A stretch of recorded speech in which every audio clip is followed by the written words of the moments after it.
is the kingdom, the power, and the glory, forever and ever. Amen. Almighty God, who in thy wisdom and goodness hast appointed the office of ruler and parliament for the welfare of society and the just government of men, we beseech thee to behold with thy abundant favor us thy servants, whom thou hast been pleased to appoint for the performance of importance for us in these lives. Let thy blessing descend upon us here assembled, and grant that we may treat and consider all matters that shall come under our deliberation, so just and faithful a manner as to promote thy honor and glory, and to advance the peace, prosperity, and welfare of these islands, and of those whose interests thou hast committed to our charge. And this we beg for Jesus Christ's sake. Amen. The grace of our Lord Jesus Christ, and the love of God, and the fellowship of the Holy Spirit be with us all evermore. Amen. Thank you. Members, the House is now in session. The minutes of the 18th of June have been circulated. Are there any amendments, corrections that are required? There are none. The minutes will be confirmed as printed. Messages from the governor? There are none. Messages from the speaker? I'd just like to announce that I have received the ombudsman for Bermuda's Annual Report 2020. This report has been submitted in compliance with Section 24(1) and 3 of the Ombudsman's Act 2004. That's the only announcement this morning from the speaker. Messages from the Senate? There are none. Papers and other communications to the House? There are none. Petitions? There are none. Statements by ministers and junior ministers. There are some 7 statements this morning. The first is in the name of the Premier. Premier, would you like to present your statement at this time? Good morning, Mr. Speaker. Good morning. Thank you, Mr. Speaker. Mr. Speaker, if we were ever in any doubt as to the importance of tourism to this economy, the pandemic has shown just how critical tourism jobs are and the importance of economic activity created by tourism to Bermuda. In the National Economic Report tabled in this Honorable House as part of this year's debate on the estimates of revenue and expenditure, the Honorable Member, the Minister of Finance, set out a stark review of 2020's economy generally and of the tourism economy in particular. Mr. Speaker, a virtual global lockdown stopped tourism dead in its tracks. In Bermuda, between the 21st of March 2020 and June 30th, 2020, there were no commercial flights as the government made determination to protect our borders at the time when vaccines were not yet available. The result of this global shock for Bermuda was jarring and saw total air visitors drop 84.4% when compared to 2019. This was compounded by a 98.3% decrease in cruise visitors. This correlated with an 88.7% decrease in cruise and air leisure visitor spending compared with the same period. Mr. Speaker, once we reopened our borders to schedule commercial flights, the move towards growth began, but it has been hindered by outbreaks and varying progress in overseas vaccination programs. I think it is important to note, and in this regard, Mr. Speaker, I will quote from the National Economic Report. Bermuda's travel arrival process of aggressive COVID-19 testing, perhaps the most rigorous in the world, was a critical factor in consumer decision-making. It was the #1 reason consumers chose Bermuda in the second half of 2020. In exit surveys, 98% of travelers said they felt safe or very safe from COVID-19 while in Bermuda between July and December 2020. Mr. Speaker, since those days, much has been rebuilt and visitor confidence in Bermuda remains high. That confidence saw us chosen to host certain events whose original locations could not deliver the safe experience that is now embedded in traveler decision-making. But the challenge remains before us. The National Economic Report reported a 22.5% decrease in employment in the accommodation and food service sectors in the calendar year 2020. Those jobs are slowly returning, and with the opening of the new St. Regis Hotel Resort, some growth is now occurring. Mr. Speaker, The Bermuda Tourism Authority has taken on board a new CEO in the person of Mr. Charles Jeffers II, who brings a wealth of experience to the post and has been tasked from the beginning, managing through our last outbreak. He follows in the shoes of Glenn Jones, who provided a professional and dedicated hand to guide the organization during an unprecedented period.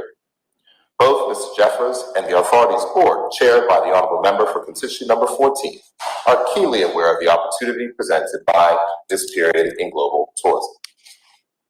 As a minister responsible, I have commended them to a vision for moving Bermuda's tourism beyond the pandemic, and we are determined to work together to realize the potential represented by this period and by Bermuda. Mr. Speaker, there is cause for optimism. Some of the metrics tracked by the Bermuda Tourism Authority indicate pockets of growth and demonstrate a resilience in the market upon which Bermuda can capitalize. For the first 5 months of this year, hotel occupancy is up almost 20% from 2020 levels, and the average length of the leisure visitor stay is approaching 14 days, more than double the pre-pandemic average. Super yacht calls have increased by 62% year over year, with a commensurate increase in economic impact.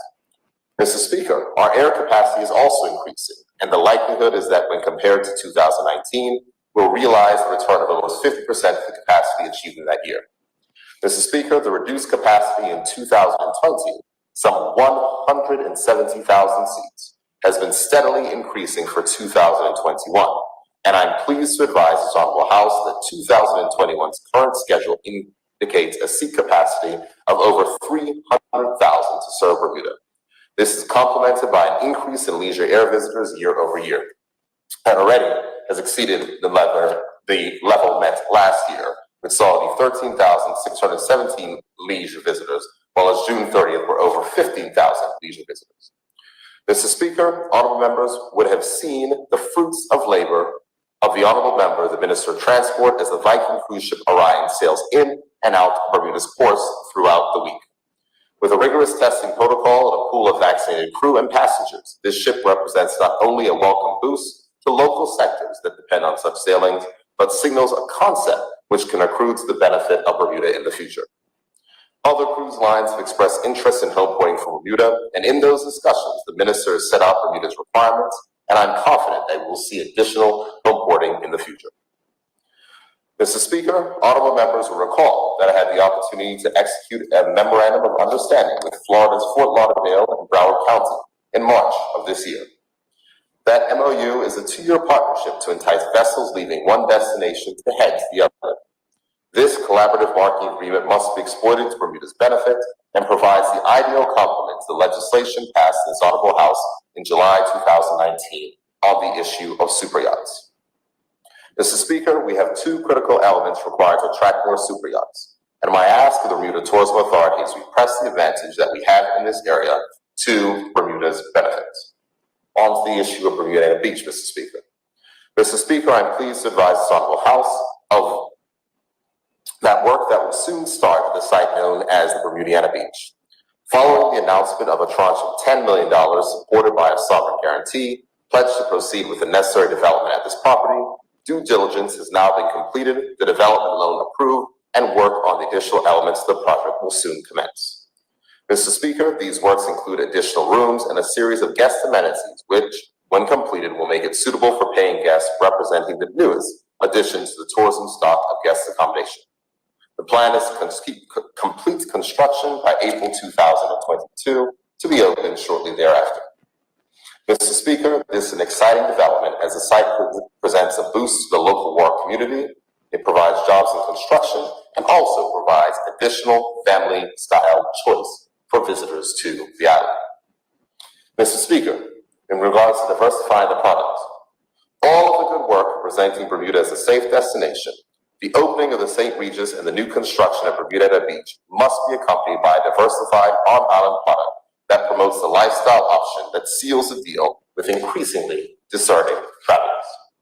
Mr. Speaker, the next phase of product development will be led by a clearly defined event strategy that includes the worlds of film, fashion, food, and arts. The pent-up demand for leisure travel is forcing destinations to distinguish themselves in the crowded marketplace. I am confident that the Board of Bermuda Tourism Authority understands this strategy, and the authority will work to augment our product development.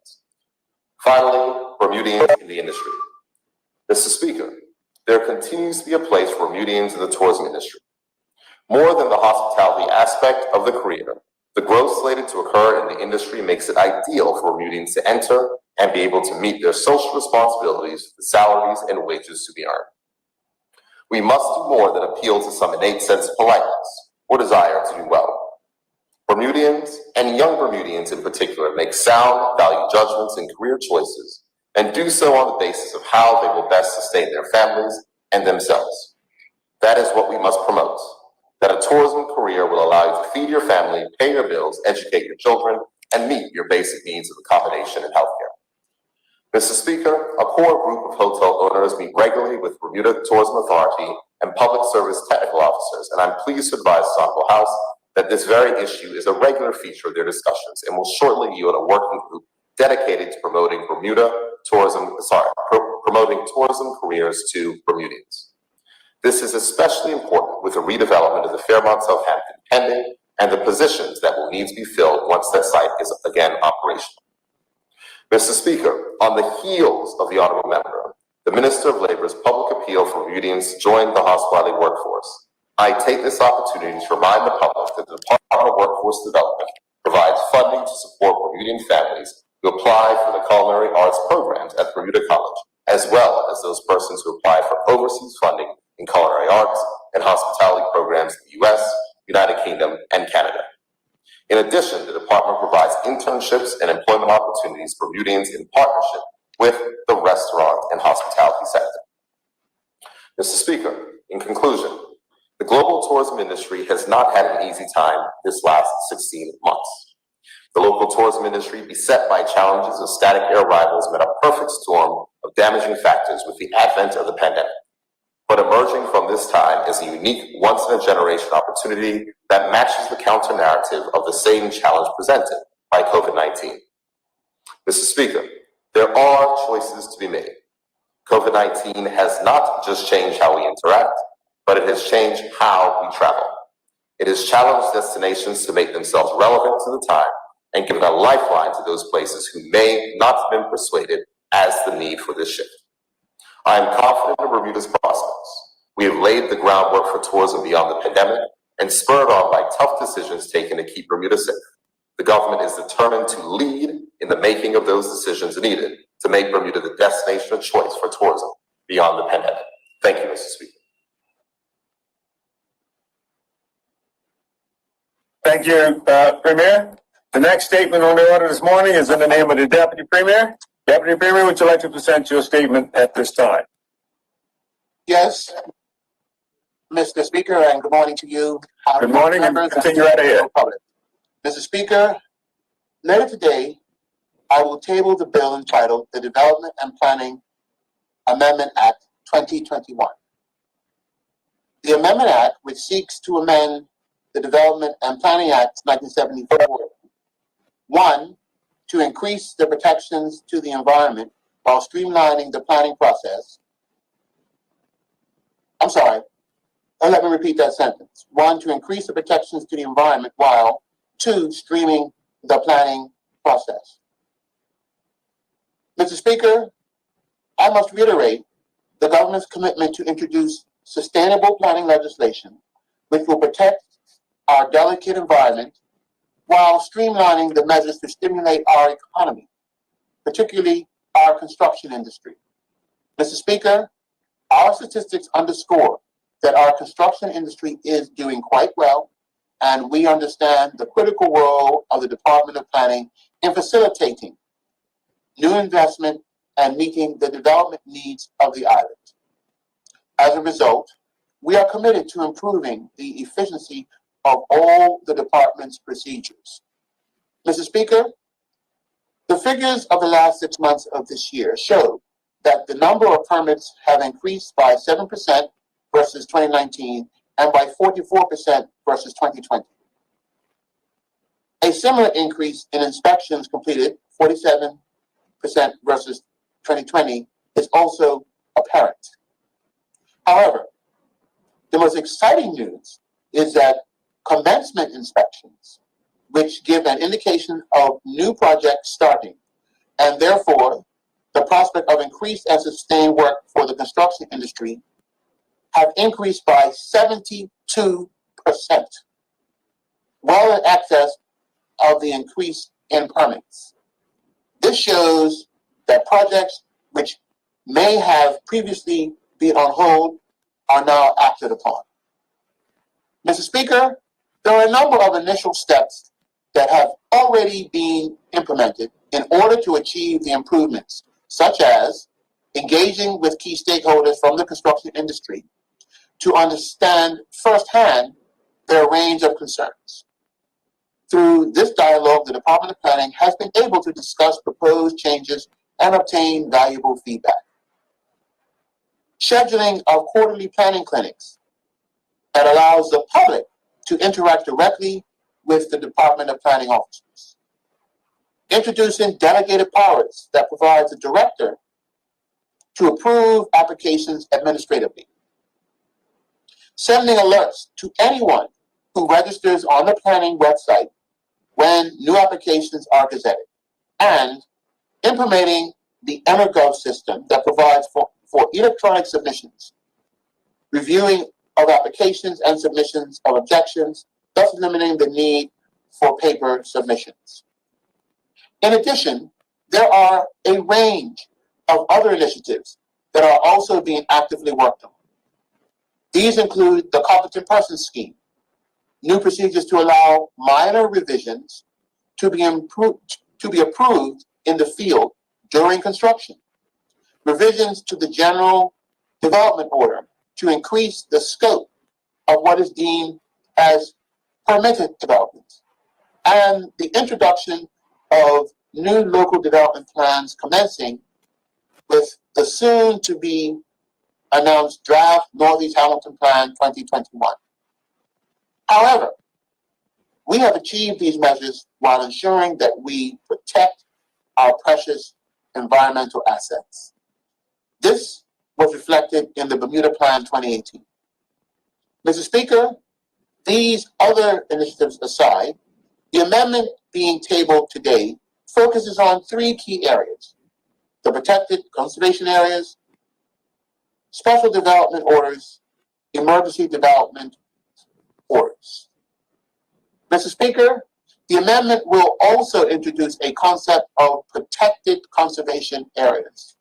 The aim of this amendment seeks to offer heightened protections with respect to this specially protected class, upon which it is believed development should not be considered.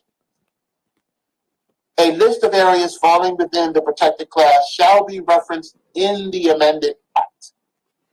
Such areas which is subject to landowner agreement may include nature reserves, actively cultivated arable land, significant portions of wooded land, areas supporting valuable historic and cultural areas. Mr. Speaker, some have asked why this amendment is important. They have claimed that there is adequate protection in zoning of the land. Whilst it is true that the development plan process involves establishing zoning for land, these zonings are subject to change either by the development plan process itself or via approvals for development granted on appeal to the minister. This amendment will ensure that these areas, once protected, can only be removed by the legislature via affirmative resolution procedure. Mr. Speaker, through the stakeholder engagement with the development industry, concerns have been expressed over the process of issuing or amending special development orders, SDOs as we commonly know them as.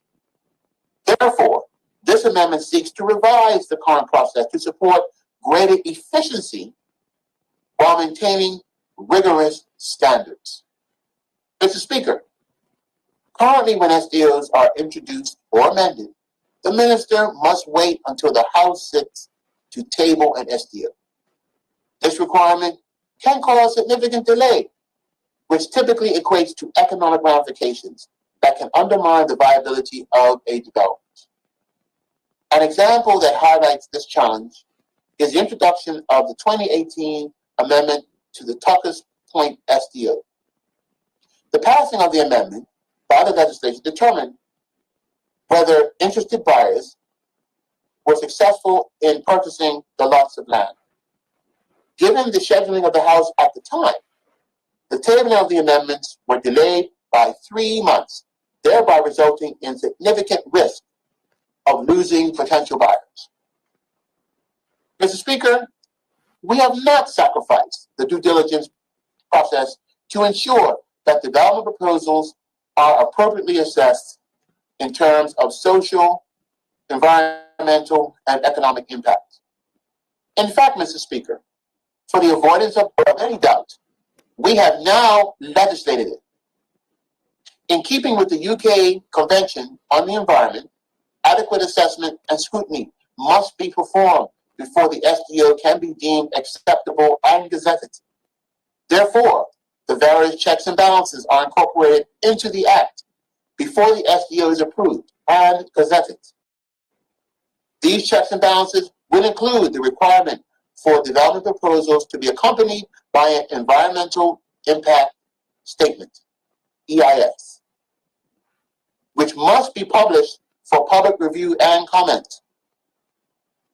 These requirements will be prepared in the form of procedures to clearly outline the steps that must be followed in order for a development proposal to be supported for an SDO. Mr. Speaker, the amendment further provides for the minister to activate, on declaration of a national emergency, procedures to allow the director to expedite the processing of a planning application and approve,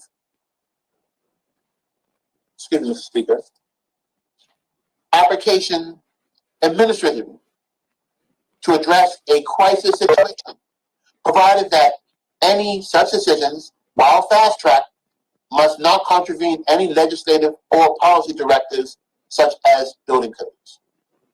Mr. Speaker, the proposed amendments to the Act form a key element of the streamlining measures initiated, originally announced in May 2019, to bring greater efficiency to the Department of Planning's processes and service delivery to the public, and ultimately to provide a conducive regulatory framework to support new investment while protecting our environmental assets.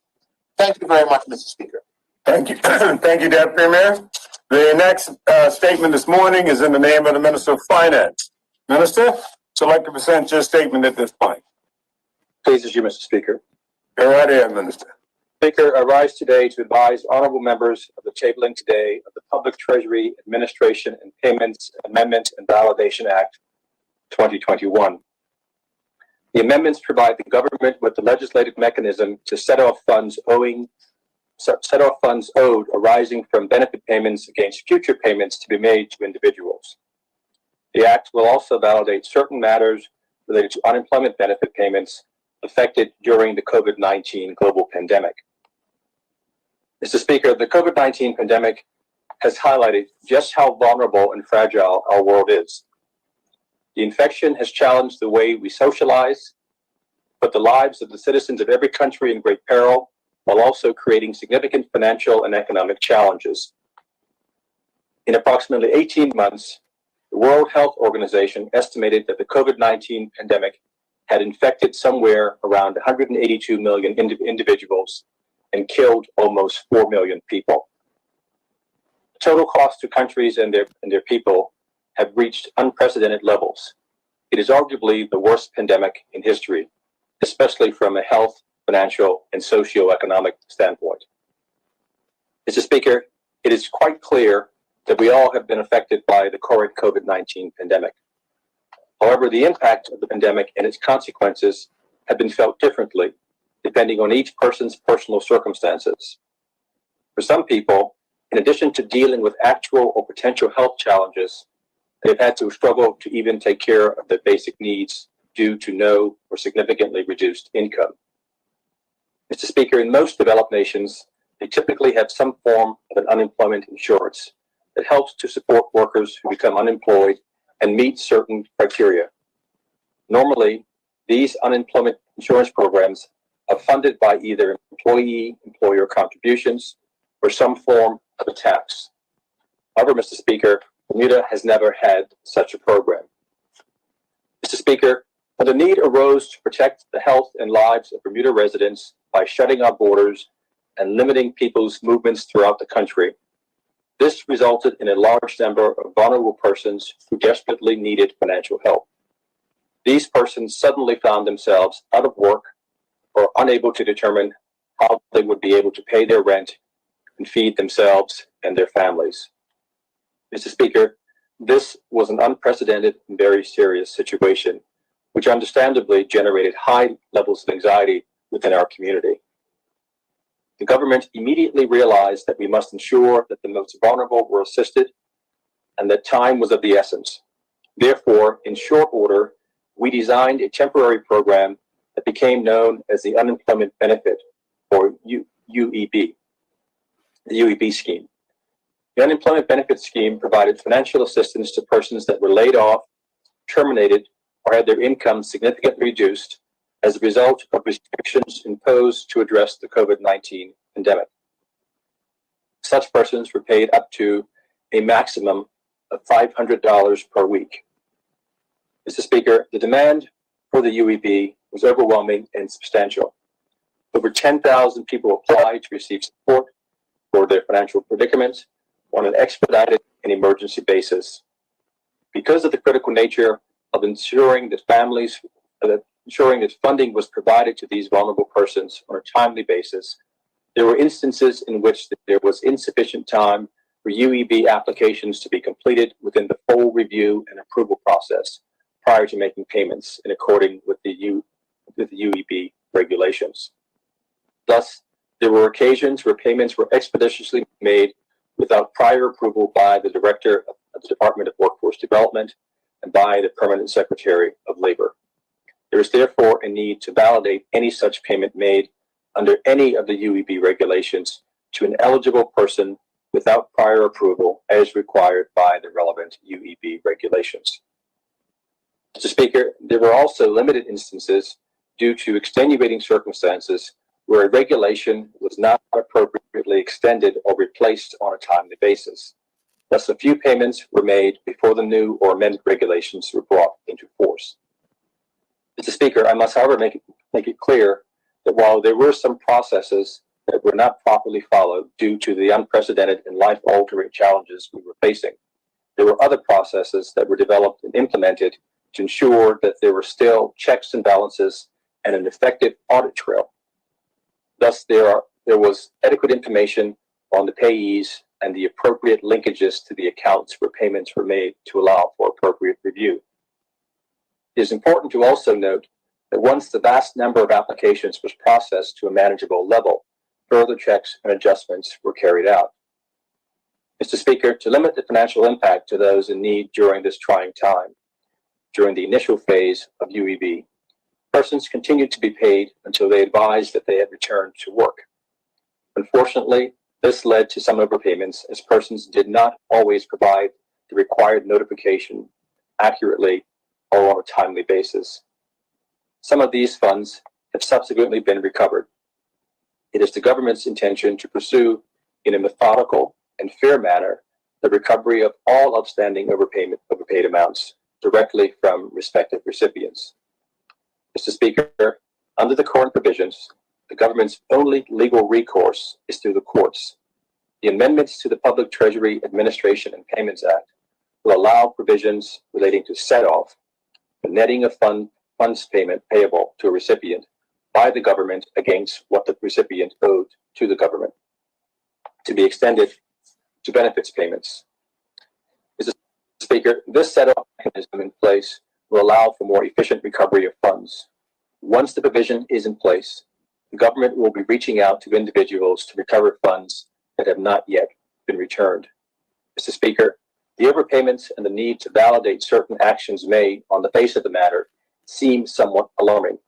However, this crisis required the well-being of Bermuda residents to be given the highest priority. We made the necessary decisions to ensure that the most vulnerable in our society had funding for the basic necessities of life and to keep them and their families out of extreme poverty during a time of unprecedented hardship. It was a time when saving lives had to take precedence over rigid adherence to rules for the greater good. Notwithstanding the fact that we now need to take these steps, it is our strong belief that this was the right and humane thing to do for our people, given the devastating circumstances. Thank you, Mr. Speaker. Thank you, Minister. The next statement this morning is in the name of the Minister of Education. Minister, would you like to present your statement at this time? If it pleases you, Mr. Speaker. Go right ahead, Minister. Thank you. Mr. Speaker, this week, Monday and Wednesday, June 28th and 30th, respectfully, I had the pleasure of attending both the Berkeley Institute and the Cedar Bridge Academy graduations. While the pandemic may have changed the location of these events from years past, I can say without question that all felt the spirit of accomplishment, joy, and pride. It is a feeling that I carry with me today as I share with this honorable House and the Bermuda public the accomplishments of our 2021 graduating class. Mr. Speaker, I think it's safe to say that no other graduating year group has been through as much as Class 2021. 2 academic years interrupted with pandemic and the pandemic-related changes is without question stressful. Yet, we were able to see 139 students graduate from the Berkeley Institute and 91 from Cedar Bridge Academy. These students knew and appreciated the importance of their education and let nothing get in the way despite the unpredictability of the times. Mr. Speaker, our students' achievements are a testament to their tenacity, resilience, and perseverance. I've heard from several students who truly did feel like giving up. They were facing educational stresses from remote learning to uncertainty over whether their school building would reopen. They also faced stressors at home as their parents faced uncertainty with work. I commend them for finding the strength within themselves and pushing through even when they did not feel like they could. Despite the times, our BPSS senior students completed amazing feats. Please indulge me as I speak to their great accomplishments. Mr. Speaker, at Berkeley Institute's graduation, the guest speaker was Berkeley alum, Ms. Dominique Richardson, a senior underwriter at the insurance firm Markel Bermuda. Ms. Richardson delivered a message to students congratulating them for their perseverance in the face of the global pandemic caused by COVID-19. She encouraged them to fully recognize and appreciate what they have overcome and celebrate the fact that, and I quote, "You guys did it. You made it, period." Mr. Speaker, having satisfied the criteria set by the Department of Education for graduation from the Bermuda Public School System at the Berkeley Institute, there were a total of 139 graduates as follows. 123 graduates graduated with the Bermuda School Diploma. 4 students received the Bermuda School Certificate. 5 students graduated with the Bermuda Alternative School Diploma from the Functional Academics Program. 4 students graduated with the Penn Foster High School Diploma, and 3 graduated from the very first cohort of students with autism. Mr. Speaker, of these graduates, 7 were awarded Advanced Honors Summa Cum Laude, 5 were awarded Advanced Honors Magna Cum Laude, and 4 students achieved Advanced Honors Cum Laude. Mr. Speaker, 7 students graduated from Bermuda College with associate's degree, of which 2 were awarded the Distinguished Dean's Award by Bermuda College. 5 students graduated from the Bermuda College with applied technology certificates, of which 1 graduated with distinction and received the award for most outstanding applied science technology graduate.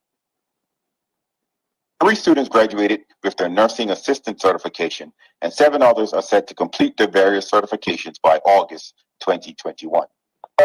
Mr. Speaker, 11 graduates received a collective total of $3,500 in Berkeley Panther Prize Award scholarships. 22 students received scholarships and awards at Berkeley's 4th annual scholarships and award ceremony, totaling approximately $60,000. Additionally, students received numerous scholarships from the private sector and university admission scholarships, totaling approximately $280,000 to date. Mr. Speaker, at Cedar Bridge Academy, At Cedar Bridge Academy's graduation, Ms.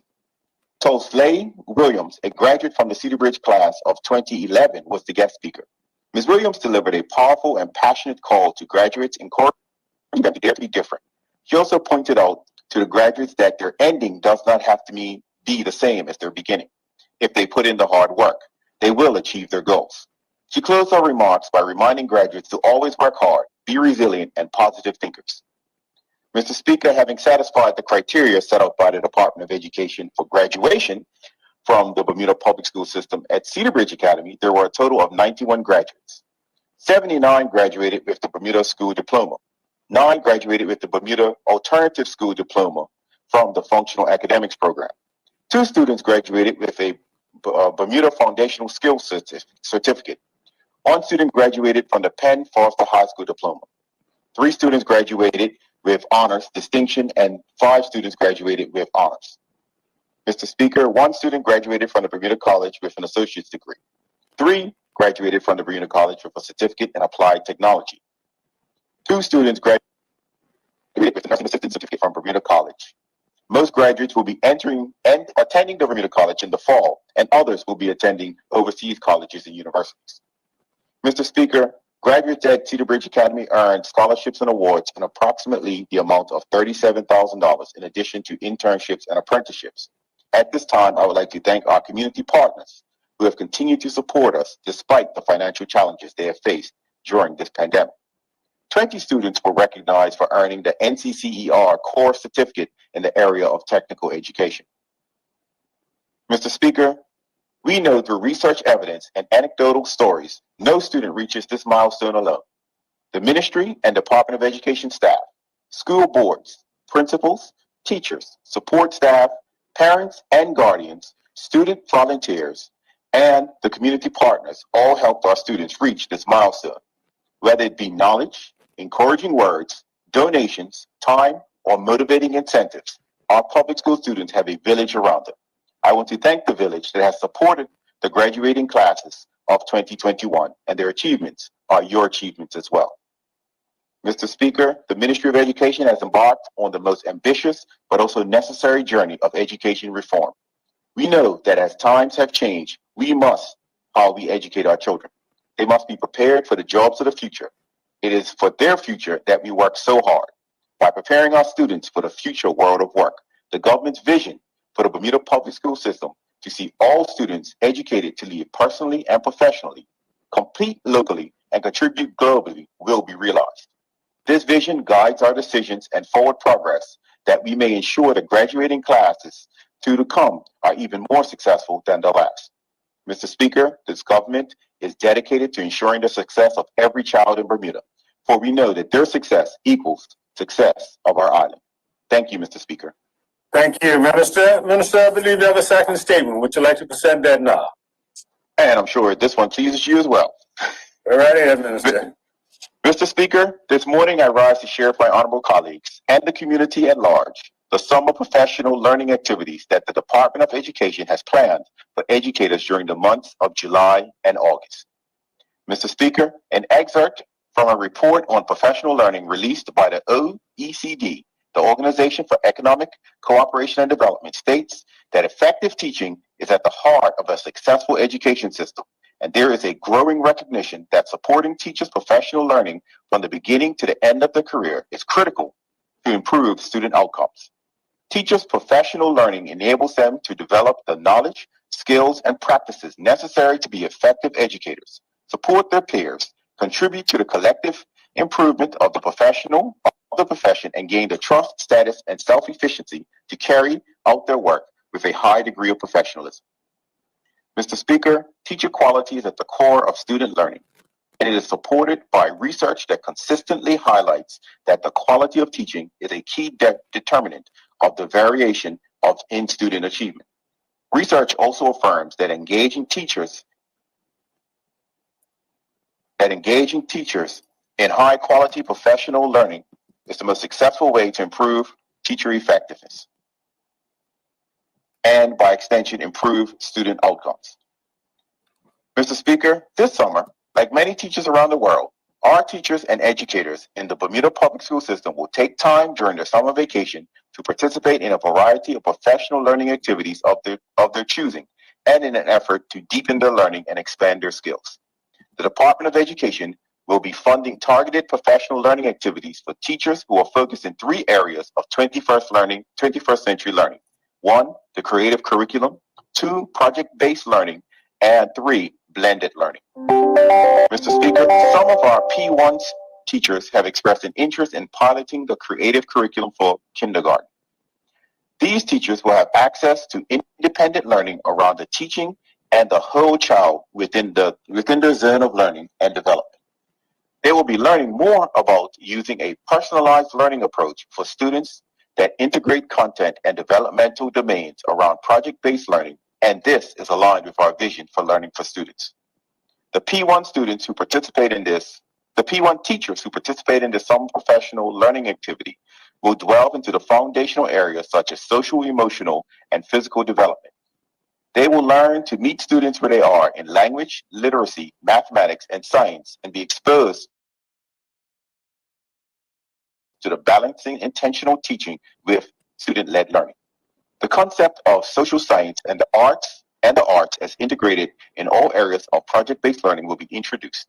Here, it is noted that the social science and the arts add to the cultural relevance of the learning experiences for children, even while students learn about the world beyond Bermuda. Mr. Speaker, the P1 teachers will be taking advantage of the opportunity to improve their teaching by being continuous learners themselves. This opportunity for summer professional learning will give them a jump start on 21st century deeper learning for our young students through creating learning environments that support skills like critical thinking, collaboration, and communication through exploration and inquiry learning. Mr. Speaker, I will now share about the summer project-based learning activity. Plan 2022 Strategy 1.1 calls for teachers to deliver high-quality instructional practices that are rigorous and foster knowledge comprehension, critical and creative thinking, application and communication. Project-based learning is one of those high-quality instructional practices. PBL Works, a U.S. institution for education that supports high instructional practices, states, and I quote, "In project-based learning, teachers make learning come alive for students. Students work on a project over an extended period of time that engages them in solving a real-world problem or answering a complex question. Students demonstrate their knowledge and skills by creating a public product or presenting to a real audience. As a result, students develop deep content knowledge as well as critical thinking, collaboration, creativity, and communication skills. Project-based learning unleashes a contagious, creative energy amongst teachers and students." End quote. Mr. Speaker, additionally, the Project-Based Learning Network states that project-based learning is a powerful way to engage students in a rigorous, authentic learning. It will engage students to understand content in a deeper level and retain it for longer. Get them excited about learning, engage them in solving real-world problems and real audiences, and to exercise their creativity by working collaboratively by mastering key learning targets. Mr. Speaker, during July and August, a group of 25 teachers and technical officers will participate in a 6-week project-based learning curriculum developer certification program offered by the Project-Based Learning Network. These officers and teachers will engage in a self-paced 5-module program that focuses on high-performance project-based learning, how to dig deep to inform and inspire a rich project-based learning unit, and how to frame a project-based learning unit from start to finish. Throughout the course, our officers and teachers will have access to high-quality resources, one-on-one coaching, and support from international coaches, access to an international project-based learning network community where they can share ideas, ask for feedback, and get connected with resources. By the end of the course, officers and teachers will have to produce a project-based learning unit that will be reviewed by local and international peers, and they will also publish that unit. They will be learning the same way students will learn, by working with an authentic project and sharing the final product with real audiences. Mr. Speaker, lastly, I'm pleased to report that another 30 students will participate in the Schoology Blended Learning Leader Academy this summer. The Schoology Blended Learning Leadership Academy was developed to help transform teaching and learning. It is aligned with the International Society for Technology and Education standards for educators and received by the ISTE Proficiency Seal of Alignment. The findings report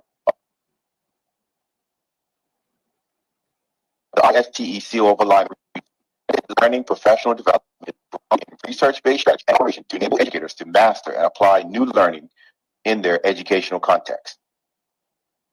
Mr. Speaker, Plan 2022 Strategy 1.1.3 calls for teachers to use innovative learning experiences that will ignite student engagement and motivate learning.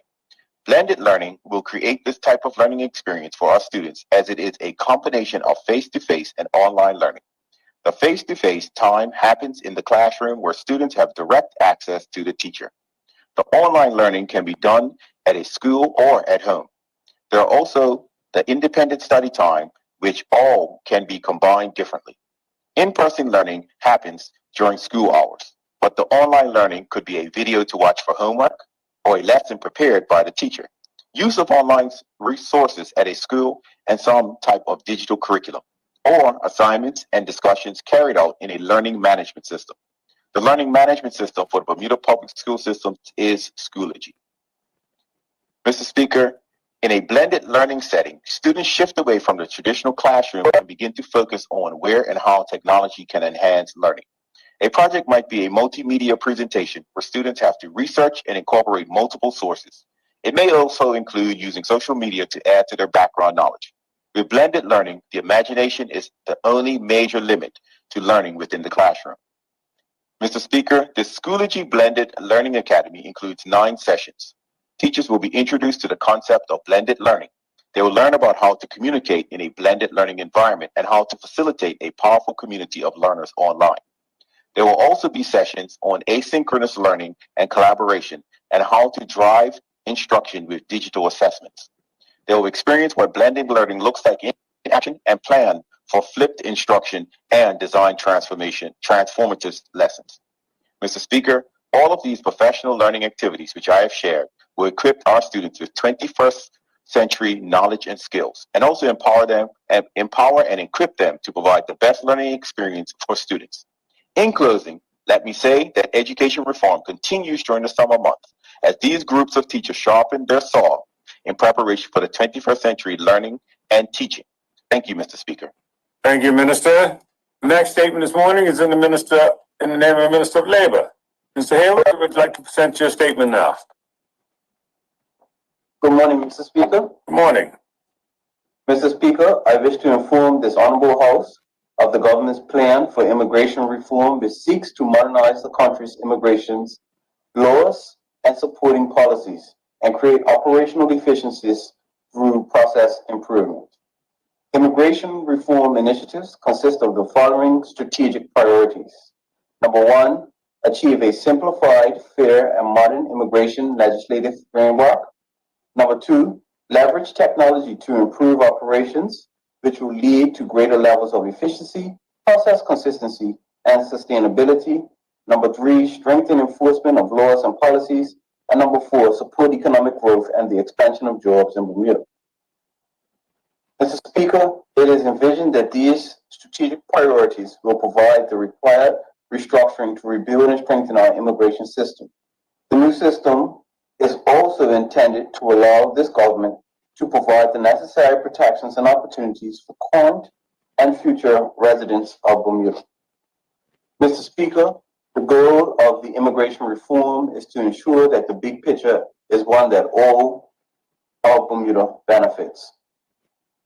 In the past, we have discussed reforms to immigration in a very myopic way, such as work permits, permanent residency, or the emotive and politically divisive issue of granting status. Unfortunately, that dialogue has overshadowed the immediate need to overhaul and completely revise the laws, policies, systems, and resources required to ensure that Bermuda has an immigration system that is unbiased and beneficial for today's Bermuda. Mr. Speaker, no matter what side of the political compass one sits on, there should be an honest and general acceptance that our current system simply is not efficient. Successive government administrations have failed to adequately invest time and capital in the reforms and resources required. Therefore, there should be a consensus that we need to achieve the strategic priorities of the government's reform strategy. Mr. Speaker, strategic priority 1, achieve a simplified, fair, modern immigration legislative framework. Amongst other purposes, the Bermuda Immigration and Protection Act 1956 was enacted to provide Bermuda status to British subjects deemed to be domiciled in Bermuda under the Immigration Act 1937. There has been over 100 amendments to the Act since it came into operation. Some of those amendments have resulted in negative unintended consequences, such as the creation of mixed status families and the granting of status to individuals outside the intent of the legislature. Up until 1989, provisions in the Act gave unreserved discretion to the Minister of the Day. The Act is based on a construct and a way of thinking from a different era. Mr. Speaker, over time, many legal challenges have allowed the Act to be widely interpreted in conjunction with court rulings. Former Chief Justice Ian Caverly once stated, the 1956 Act is a classic instance of a uniquely local legislation. Navigating through it often gives the experienced judge or practitioner an unnerving sense of what it must be like to fly blind. Mr. Speaker, the Ministry will conduct a top-down review of the Act and associated policies. The aim will be to have an immigration legislative framework that is simplified, fair, and modern. In the future, members of the public will not require a specialist immigration lawyer to understand immigration laws and policies. Mr. Speaker, strategic priority 2, leverage technology to improve operations leading to greater levels of efficiency and effectiveness, process and system consistency, predictability, and sustainability. Our current system is cumbersome, understaffed, and supported by outdated IT systems that lack integration and inhibit the effective and efficient processing of all application types. The current state of the Department of Immigration's IT systems is subpar. Bermuda is not getting value for money with the process, procedures, and systems currently in place. Work has already been completed to map the existing workflows and to design re-engineered processes. In addition, some implementation work has already occurred, with the most notable being the July 2020 launch of the new border management system and the December go live of the e-gates at the LF Wade International Airport. However, more work must be done to ensure efficient operations. Employers and the public have long encouraged the improvements of process, turnaround times, and the quality in the department. Moving forward, the department will need to invest more to upgrade and replace antiquated systems, and will look at innovative partnerships to achieve this goal. Work is also underway on the online submission of applications, online payment of fees, electronic workflow within the department, and the distribution of digital application approvals. Mr. Speaker, strategic priority 3, strengthen enforcement of immigration laws and policies. As you would be aware, the Department of Immigration's compliance section has the responsibility of enforcing the Department of Immigration and Protection Act 1956 and its related policies.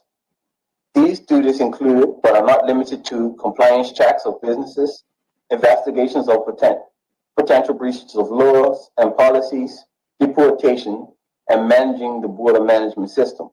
The compliance section continues to perform its role with respect to investigations to a limited capacity. However, in order to effectively carry out their mandate and strengthen the enforcement of immigration legislation and policies, the appropriate resources need to be sourced and allocated to ensure that Bermuda's immigration laws are adhered to and persons who break laws are held accountable. Additionally, a review of the current compliance framework needs to be analyzed to determine if there is a need to increase the deterrent set out in our current laws. Mr. Speaker, strategic priority 4, support economic growth and the expansion of jobs in Bermuda.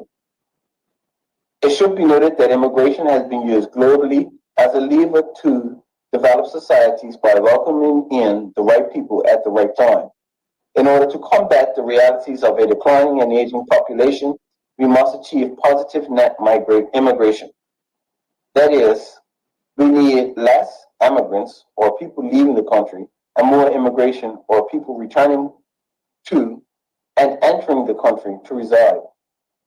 Mr. Speaker, the economic output from new residents contributes to the overall economy and is just one of the potential gains that could be achieved from a coherent immigration system designed to serve the needs of the Bermudian people and businesses. There are genuine concerns in the community about how non-Bermudians affect local culture and impact opportunities for Bermudians. Many jurisdictions have had to grapple with the very same concerns and recognize that there must be a balance as the benefits of economically sound immigration policies which promotes economic sustainability are clear. Mr. Speaker, it is evident that we need a system that promotes and supports the growth of our local residential population, a system that supports expansion and allows businesses to source the skilled labor it requires from the global workforce. To that end, the Ministry of Labor will continue its work to use immigration as a lever to support the local economy. Mr. Speaker, in conclusion, the Ministry is steadfast in ensuring that the goal of immigration reform is one that all of Bermuda benefits. As we progress towards achieving economic recovery, immigration policies will be a key component to achieving these outcomes. We should do better, we must do better. We have started on the work to achieve our strategic priorities, which is essential to transforming immigration.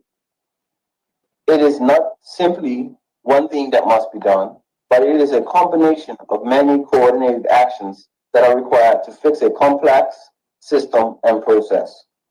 The Ministry of Labor has commenced the production of an immigration reform strategic plan centered on the 4 strategic priorities previously outlined, with achievable goals and smart objectives. The end result of the steps we are taking will lead to overall improvements in Bermuda's immigration system. Thank you, Mr. Speaker. Thank you, Minister. The last statement we have this morning will be in the name of the Minister of Works. Minister, would you like to present your statement at this time? Mr. Speaker, just trying to sort out video. You had it on, it's going off again. There you go. Continue. Good morning, Mr. Speaker. I would like to take this opportunity to provide an update on the state of government water supply and distribution as we enter a period of high demand this summer. The Bermuda Weather Service indicates that rainfall in Bermuda for the last couple of months is below usual levels. The combined precipitation for May 2021 and June 2021 was 6.66 inches, with 3.76 inches falling in one day. Based on a normal average rainfall per month of 5 inches, the total for the last 2 months is 34% below average. Simply put, the island is currently in a dry spell. As context, Mr. Speaker, the government water system provides piped water to approximately 2,000 households, businesses, the King Edward VII Memorial Hospital, the Mid-Atlantic Wellness Institute, and has bolstered a safety net for 2/3 of Bermuda's households, being the principal supplier of trucked water on the island. During dry spells or drought times, some 40,000 Bermuda residents will rely on water trucks to meet their water needs. For the month of May, the water and sewage section has sold 1.52 million imperial gallons to water truckers. For the same period last year, the section sold 1.36 million imperial gallons of water, or some 160 extra truckloads over last year's demand. Mr. Speaker, in the last 12 months, the water section has made several improvements to the overall operation of the water systems to respond to peak demand, some of which include the following. 1. The installation and commissioning of refurbished reverse osmosis water treatment systems at Tudor Hill Water Treatment Plant in Southampton, increasing its output capacity by 25%. This retrofit has improved the reliability of the plant, as it is now a duty standby system to mitigate possible failures at the site. 2. The installation and commissioning of a refurbished reverse osmosis water treatment system at the Prospect Water Treatment Plant, Devonshire, increasing its output capacity by 60%. A continued expansion of a remote monitoring and control system for the central, western, and eastern service areas capable of monitoring system status 24 hours a day, 7 days a week. This data can be accessed directly on operations staff mobile devices, which facilitates early detection of distribution mains breakages, low or high tank levels, high flow alarms, and power and communications outages. 4. As part of a trenching project with Belco, approximately 10,000 feet of high-density polyethylene pipe has been installed so far this year. 20,000 feet will be installed by the end of this calendar year. This installation is in Harrington Sound Road and will also be expanded from Middle Road to Flats. Some of this is for future expansion, and some is to replace old pipe infrastructure that has passed its useful life and is a source of water losses. 5. Mr. Speaker, replacement of the ministry's automated water dispensing system for the water truckers' outlets. The Works and Engineering Bulk Water Management System is a bulk water dispensing management software package for the Department of Works and Engineering water truckers' outlets. The software's user interface allows navigation between site, account, card, and transaction screens.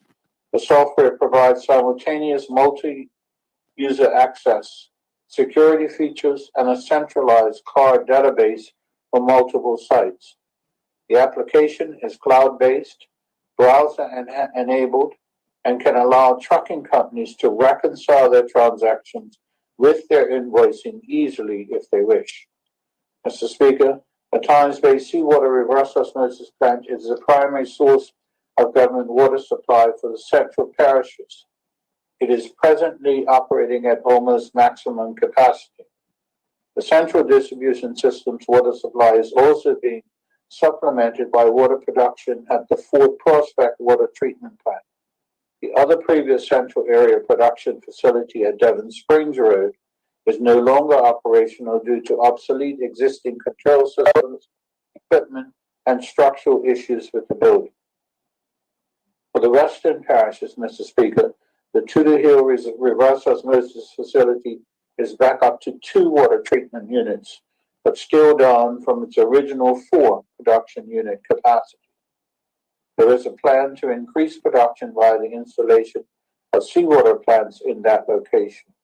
The Department of Works and Engineering are in discussion with the Environment and Natural Resources on water rights to support that initiative. And for St. George's Parish, there is a single RO plant supplying water under contract. You will recall, however, Mr. Speaker, that previously I reported on the Water and Wastewater Master Plan and its first phase that is currently being implemented for St. George's Parish. That initiative is advancing and will provide the servicing required for the parish's near-term and future needs. Until that time, the system will have to be managed very carefully to ensure consistent access to water for the local community. The current production capacity from all plants is unable to meet current demand. This has required water access restrictions to the distribution systems. For example, the reservoirs at Fort Prospect Central Distribution Hub are presently being maintained at 25% and 50% of capacity. During the hurricane season, which we are currently in, the policy has been to maintain the levels above 80% to ensure emergency support to the hospital as well as other key water consumers. Mr. Speaker, the West End Development Corporation, REDCO, is continuing to assist in the West distribution system by providing supplementary water supply to a section of the system located between Dockyard and Watford Bridge. As with all types of infrastructure, any catastrophic failure of the above plant or infrastructure will likely necessitate further reduced access to water by piped and water trucker customers until the failure is corrected. Mr. Speaker, the following activities are being performed in the near to medium term to mitigate the effect of a possible dry spell and other issues outside the control of the water and sewage section. We are in the process of procuring a dual outlet island-style commercial bulk water trucker station. This unit will expand the Works and Engineering bulk water management system, be located at Southside, and use the BLDC water and wastewater infrastructure upgrades, first phase of the master plan, to provide consistent access to trucked water for customers in the eastern end of the island. The plan is to install and commission this outlet by March 2022. In the latter part of the fiscal year, the remote monitoring and control system will be expanded with 7 new electromagnetic flow meters and 3 tank level monitors at strategic locations to provide feedback in real time on demands and tank levels in the water distribution systems. We will also commission the functionality of using the remote monitoring system to monitor, trend, and alarm adverse events concerning the recently retrofitted water treatment systems, as well as the time-space seawater reverse osmosis facility treatment systems. Mr. Speaker, the Ministry's Water and Sewage section has also been working with an external agency, the Port Royal Golf Course, as well as tourism, by initiating a water servicing project for the Port Royal Golf Course. As members may be aware, the Bermuda Championship fulfills the role of a pinnacle event for the Bermuda Tourism Authority's golf strategy, one of many events aligning with the National Tourism Plan. The Port Royal Golf Course has long struggled with the water supply for the golf course. This was more apparent in the run-up to the last championship event. The new initiative aims to improve and modify the water supply to the Port Royal Golf Course. This improvement will take place in 2 phases. Phase 1 will include the installation of a pump system and supply line from a water catchment system located on the Morgan's Point property, installation of a transmission line from the Ministry's water distribution system to a modified internal existing water supply system, as well as initiating and managing a maintenance contract to monitor and maintain the existing saltwater reverse osmosis currently located at the Port Royal Golf Course. Phase 2 will include retrofitting and relocating the existing Port Royal Golf Course plants to the Ministry of Public Works to the Hill water treatment plant and supplying the Port Royal Golf Course from the Public Works water distribution system. Mr. Speaker, the primary threat to operations during a drought at any time is suffering unpredictable mains breaks and water storage failures in a very old infrastructure. As such, we are working on a multi-year capital development program to improve service levels to all customers over the next few years. With that said, Mr. Speaker, there still is a need for all island residents to be conscious of their water usage this summer, regularly check their tanks, and above all, conserve water. Mr. Speaker, I'm sure you will agree that the water and sewage section has been very busy over the last year. They currently have a staff of 17, all but one of which are Bermudian. Ably led by Mr. J. Tarek Christopher, Principal Engineer, Water and Sewage. They take tremendous pride in their work, and I wish to publicly commend and thank them for all their efforts on behalf of the people of Bermuda in this very critical area. I'm confident that their efforts will soften the challenges we will face this summer with water production and delivery. Thank you, Mr. Speaker. Thank you, Minister. And members, that brings us to a close of the statements for this morning. We now move on to the next item on the order paper, which is reports of committees, and there are none. The next order is the question period. Members, we have both written questions and the questions from statements given this morning. And we'll note the time, it's 11:10. And the first series this morning are the written questions. And the first written question is from MP Dunkley to Minister Wilson. There are 3 questions, however, each are to be responded in writing. So the question now is, have the written responses been forwarded to MP Dunkley? Good morning, Mr. Speaker. The written responses were forwarded, I believe, in accordance with the process to the House this morning, Mr. Speaker. Okay, thank you. And we'll move on. We'll move on to the next set of questions, again from MP Dunkley to the Minister of Health, and those questions are for all response. MP Dunkley, would you like to put your first question?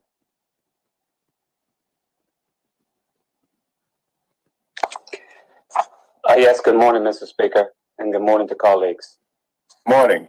Question to the Honourable Minister Wilson. Since the inception of the Travel Authorization Form TAF, will the Honourable Minister please provide this Honourable House a total amount of revenue collected every month up to June 30th, 2021, as well as a monthly total of travellers, residents, and visitors submitting the required form and fee?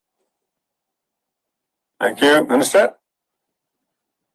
For the month of July 2020, there were 3,766 travel authorizations. The revenue generated was $234,693.14. For August 2020, 7,202 travel authorizations, revenue $440,970. September 20, 6,223 travel authorizations, $398,288.25 revenue. October 2020, 8,248 travel authorization, revenue $517,963.05. November 20th, 6,059 travel authorizations, revenue $382,480.35. December 2020, 6,949 travel authorizations, revenue $428,168.39. January 21, 4,210 travel authorizations, revenue $318,159.25. February 21, 2,511 travel authorizations, revenue $165,819.30.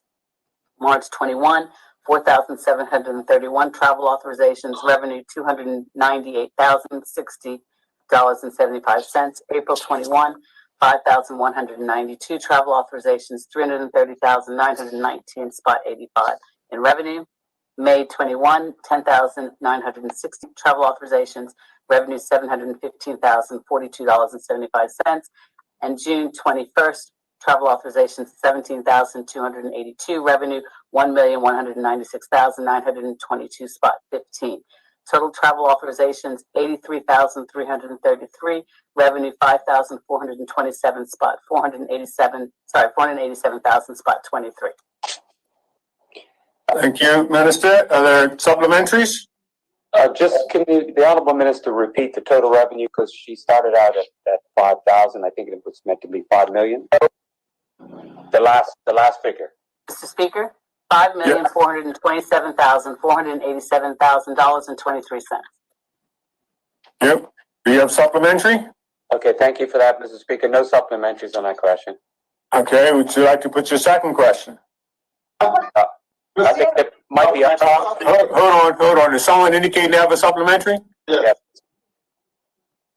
Opposition leader? Yes, can you tell us? Put your supplementary. I am. Can you tell us where the $5.4 million revenue is currently held?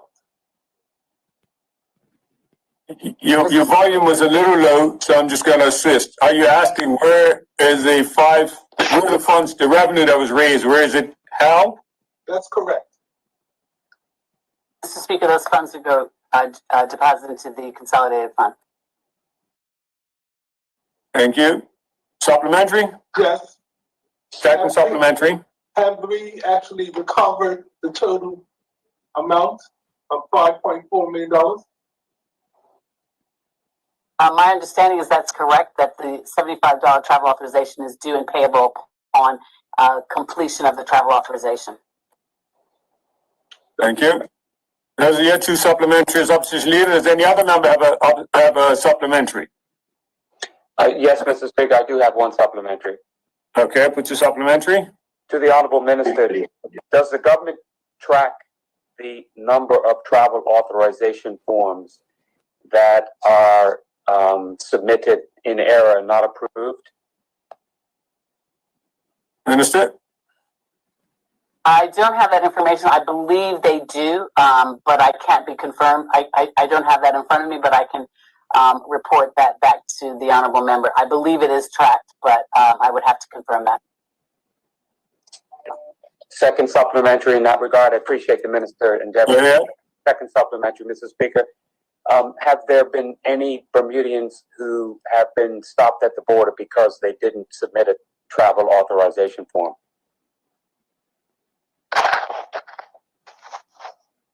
Mr. Speaker, that is obviously a matter of public, within the public domain. There were some challenges 2 weekends ago with respect to persons attempting to return to Bermuda without the requisite travel authorization form, but the minister responsible for transport has made quite a lot of information, produced quite a lot of information surrounding that in the public domain.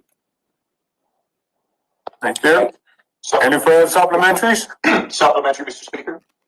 MP Pearlman, put your supplementary.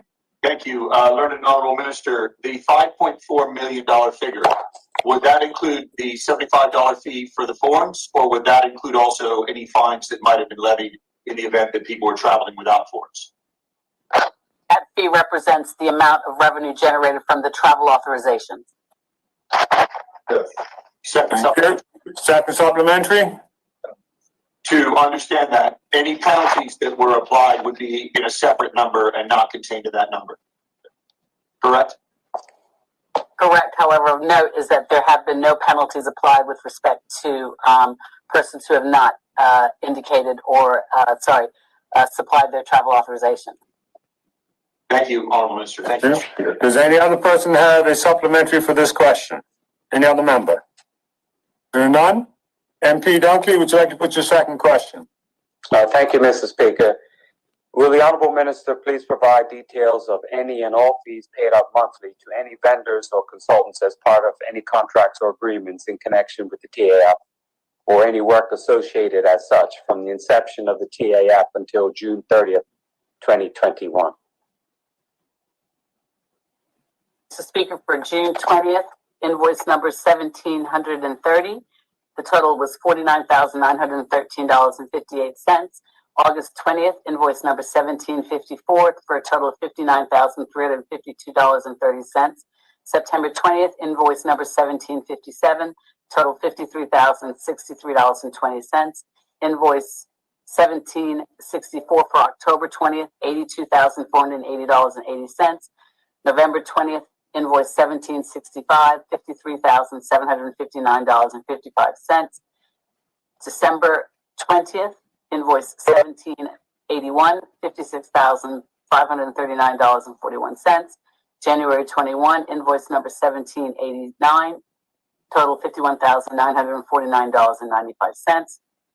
February 21, invoice number 1797, total $46,002.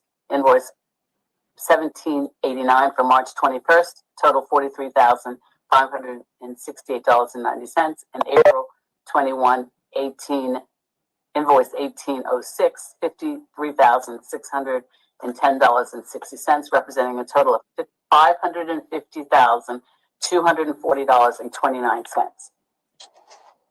Thank you. Supplementary? Thank you, Mr. Speaker. Just clarification. The last amount was for April of $53K.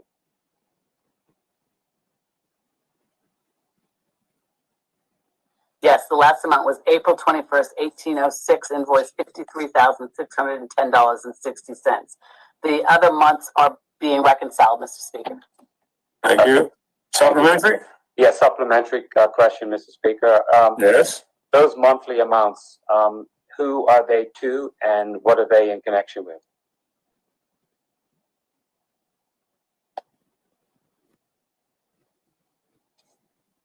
Mr. Speaker, those monthly amounts, and who are they in connection to, are with respect to question number 3. So I can answer them again and then repeat the answer for question number 3. I'll take your lead, Mr. Speaker. You'll see. And be mindful that your supplementary actually is part of your third question, so we can just do it on your third question. Yes, Mr. Speaker, we can do that, but colleagues might have supplementary. Okay, does anyone have a supplementary on the second question? I do, Mr. Speaker. Opposition leader, what's your question? Can the minister provide a summary of the terms of the service agreement for the suppliers paid? Minister? Mr. Speaker, the summary of the contracts with respect to the terms are contained in the answers with respect to item number 3. Okay. If you want me to repeat them twice, I'm not fine to do that. I take your lead. We can leave it all in 3, get one open atmosphere of it. I'm comfortable with that. Okay. Any further supplementaries? None? Mr. Anthony Dunkley, would you like to put your third question now? Thank you, Mr. Speaker. Will the Honorable Minister please provide the complete details, including the names, addresses, type of company, and description of the work or service provided, and total compensation for any contracts with vendors or consultants associated with the TAF since its inception? Mr. Speaker, with respect to the name and the address of the company, the individuals and address: Dennis Pitcher, address 31 Victoria Street, Hamilton, Bermuda, HM10. Melvin George, address 31 Victoria Street, Hamilton, Bermuda, HM10. Sean Pitcher, address 31 Victoria Street, Hamilton, Bermuda, HM10. The type of company is Res Partner Limited, is a limited liability company. It provides reservation and booking management software solutions customized to businesses specializing in bespoke scheduling and check-in solutions. Description of work is as follows, Mr. Speaker. Travel authorization system. This function allows travelers coming to Bermuda to apply for a travel authorization, for the application to be vetted by health staff, and for approved travelers to be emailed a travel authorization document. The web portal for the inbound passengers allows them to register for a travel authorization with a credit card payment option to pay for a travel authorization application. The application form includes pre-arrival test uploads as mandatory. When submitting the application, the travelers are charged the appropriate fee. Fees must be paid using a credit or debit card using an identified payment gateway. Applications are vetted by Health COVID Hotline team to check on the validity of pre-arrival test uploads. The team has the ability to view the uploaded test results, approve or reject the application. Approved applications automatically generate a travel authorization document that is emailed to the traveler.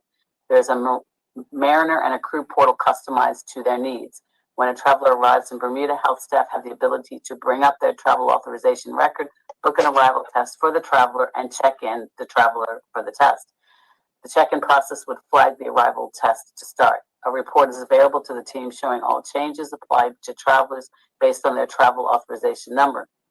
With respect to the operational and technical support, the company and the system can migrate data from any existing systems such as Excel spreadsheets or SharePoint, produce templates for all required documents, letters, licenses, certificates, etc., provide project management and support during preparation up to the system going live and following the go-live date to ensure successful installation and individualization of the product, train staff on how to operate the new system.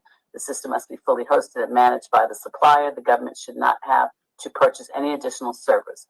Fully integrate the system with other government systems, such as to allow online payments, etc., the linkage to email systems and linkage, provide updates to legislative changes, provides upgrades remotely, and provides access to a support team.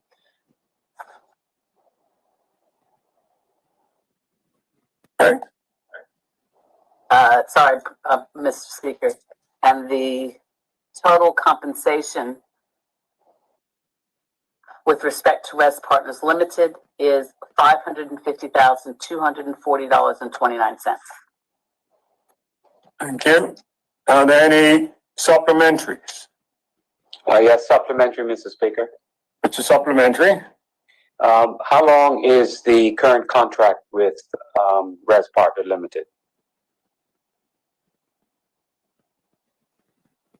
I do not have that information in front of me. I believe it has transferred to a month-to-month, and we are going through the RFP process to continue this program with respect to the travel authorization. So there is an RFP process that is has been commenced. Second supplementary, Mr. Speaker. Mm-hmm. How is compensation determined? Is it a set fee percentage of travelers? Compensation is determined per booking. And how much per booking then, Mr. Speaker?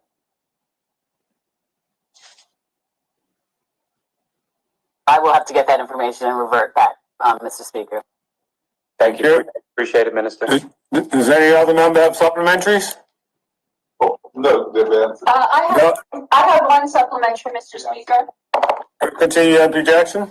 Thank you. Just a quick question. I'm wondering if the minister might be able to tell us how many employees are currently working at ResQuest? Like, how large is the team? I do not have that information, Mr. Speaker. Okay. Thank you. Any other? There are none. Okay, that brings us to an end of the written questions for today. We will now move on to the questions that have been generated from the statements given this morning. And each minister has a statement, has questions from the statements.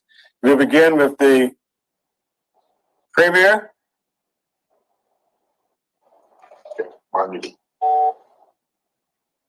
Yes. Just 1 minute, MP, the Premier had been called away for a matter, and I was just trying to get acknowledgement if he was back yet. He is not back yet. Let me go on to the other statements, and we'll come back to the Premier's statement. That's right. Okay? Thank you. Deputy Premier, your statement this morning in reference to the Planning Act, you have two members who wish to ask questions. The first is MP Pearman. MP Pearman, would you like to put your question? Thank you, Honorable Deputy Premier. In your statement today, you identified sort of three categories, three topics in relation to the new legislation. One was about protected conservation areas. Another was special development orders. On the issue of protected conservation areas, first, what is the process by which representations will be able to be made by members of the public in relation to a process where there's a protected conservation area to be applied to property and land? Thank you. Deputy Premier? Mr. Speaker, thank you for the question. That process is currently being prepared and will certainly be underpinned going forward under the legislation perhaps in regulations. So the pages will be made available, obviously, for public viewing. Okay. Supplementary. Honorable Minister, will those regulations or guidance be available prior to the debating of the bill in 2 weeks' time? So that we know what the bill is effectively going to have in terms of practical outcome and ramifications. Answer is yes. Grateful. Okay. Any further supplementaries? None. Do you have a second question? I have a second question, please. What's your question?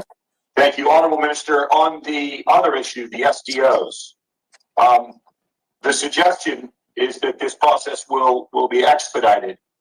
Do you agree with me that the proposal made will result in a reduction of parliamentary oversight in respect of SDOs? Understand? No, because I believe that it's more important for public oversight of SDOs. And one thing is very clear by what I stated in my statement, that an application or submission for an SDO will still be preceded by the need for an environmental impact assessment or statement, which will have public viewing, as well as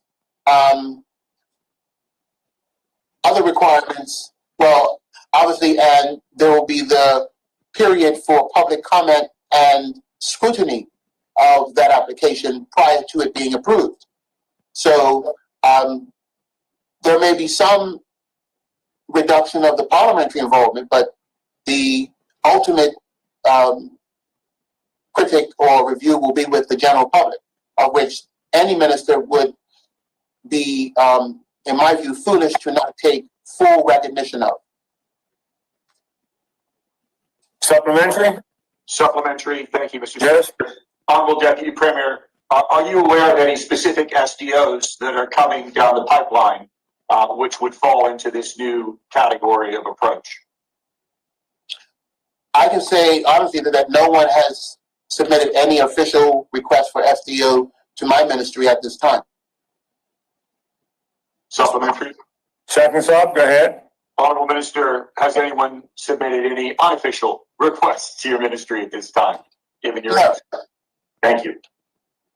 Would you like to put a third question, Mr. Spearman? MP Pearman? No, thank you, Mr. Speaker, not from me.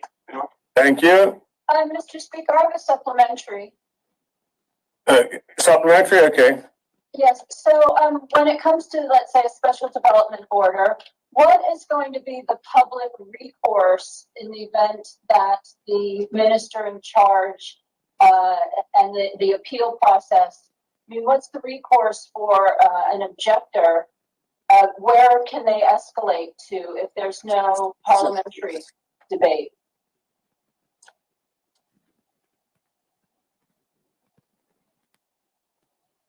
Oh, Mr. Speaker, I was waiting for you to acknowledge me. Yes, go ahead, I didn't want to speak before you gave me permission to speak. Move quite here. Mr. Speaker, I think the honorable member is delving into the details that would be more preferably given more flesh during the debate of the actual bill. So I would actually defer, and if that's permissible, Mr. Speaker, that's a question that will be more appropriately answered when we get into the full debate of the bill at the appropriate time. Are you comfortable with that answer, MP? I can wait, but I have one other supplementary to that. Put your second supplementary then. Would it be that any recourse, etc., would be a part of the regulations then that will be tabled? Yes, all processes relating to the process of the SDO will be clearly outlined in the new legislation. Public scrutiny will certainly be afforded, and there'll be a process outlined as to how that public scrutiny can actually be deployed. And I think members should also be mindful of, just going back to a previous question, that all negative resolutions are laid in the House, so there will be certainly opportunity for the House to have notice and for members to take up any opportunity to discuss a negative resolution at the appropriate time if this process is and change legislation is approved by the legislature. So as all negative resolutions are required, they will be made and laid. Thank you. Any further supplementary? No further supplementary? Minister, you also have another MP who has questions for you on this statement. MP Dunkley, would you like to put your questions? Mr. Speaker, no, I didn't have it for the Deputy Premier. I was for the first statement and third statement. Okay. So thank you. All right. Noted. Okay. Thank you. We'll now move on to the statement by the Minister of Finance. And Minister of Finance, you have two members who have indicated they have questions for you this morning. The first is the Opposition Leader.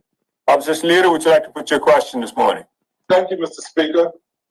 Can the minister quantify the value and number of payments made without prior approval by the Director of Workforce Development and the Permanent Secretary of Labor? Understand? No. Do you have a supplementary? Supplementary? When can the minister provide that information? Minister? Perhaps at the next sitting of the House. Okay. The minister is going to undertake that. He'll see if he can have it available for the next sitting. Any further supplementaries? Yes, supplementary. Yes, put your supplementary. Will the minister confirm the number of payments made before the new and amended regulations was brought into force? Understand? Mr. Speaker, I would ask the Honorable Opposition Leader to provide clarity on which amended regulations he's speaking about, because the regulations several times. I'm referring to the last sentence on page 3 of his statement and the top sentence of page 4.